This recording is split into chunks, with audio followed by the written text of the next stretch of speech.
5ই আগস্টের পরে কি অভিযোগ? আচ্ছা, 5ই আগস্টের পরে মূল দেখেন, আমরা চেয়েছিলাম 5ই আগস্টের পরে মিডিয়া থেকে সকল মিডিয়া এবং যত ধরনের প্রিন্ট মিডিয়া আছে সবাই জুলাই স্পিরিট নিয়ে তারা হচ্ছে কাজ করবে, দেশকে এগিয়ে নিয়ে যাবে।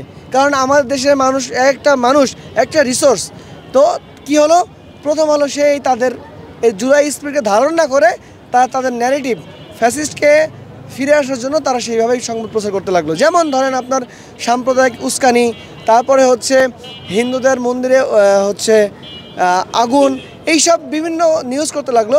অথচ তারা একবারে বললো না যে 5ই আগস্ট এত রক্তক্ষয়ী আন্দোলনের পরে এইটা একটা রাজনৈতিক ষড়যন্ত্র হতে পারে, এইটা তারা বললো না। তারা বললো সাম্প্রদায়িক উস্কানি।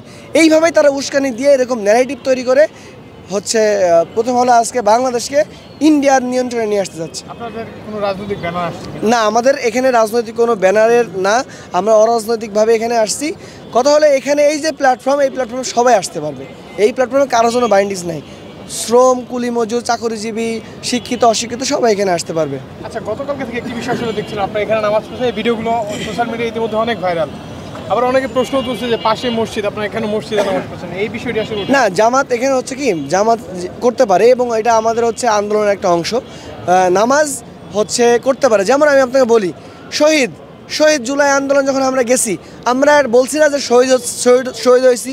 এই যে শহীদের যে স্পিরিট, আমরা যখন এটা প্রচার করছি তখন কিন্তু আমরা হচ্ছে রাস্তায় নামছি। তখন কিন্তু কেউ প্রশ্ন করে না, ভাই এই যে গুলি খাইছে আপনারা যে শহীদ হয়েছেন, শহীদ কেন বলতেছেন, অনেকে প্রশ্ন করছে। এটা কিন্তু প্রশ্ন হয় নাই। কিন্তু যখন আমরা নামাজ পড়তেছি এটা নিয়ে প্রশ্ন। পাশে মসজিদ কোনো ব্যাপার না, জামাতে নামাজ পড়তেছে এটা হচ্ছে মূল বিষয়। আর এই ব্যাপারে তো আলেমগণ ফতোয়া দিতে পারবে, ওনাদের কাছে জেনে নিতে পারবে।